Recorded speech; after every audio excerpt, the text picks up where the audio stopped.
দে তো, আমার রুমে আছে। এই চশমা ছাড়া তো সব ঝাপসা দেখি, রান্না দে না ভাই।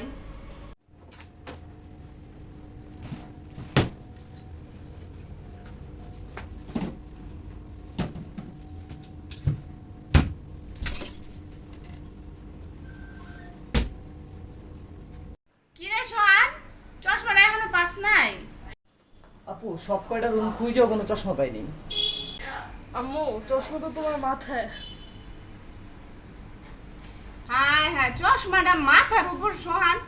তুই কি আসলে তুই একটা ব্যাককেল? তুই ব্যাককেল ছাড়া আর কিছু না। আমি যে তোর চশমার কথা কইলাম, তুই কবি না আমার মাথার উপর? তুইও গিয়া ওখানে খুঁজতে আসছিস, তোর কি আসো নাকি? মানে চোখে দেখাস না আমার মাথার উপর চশমা?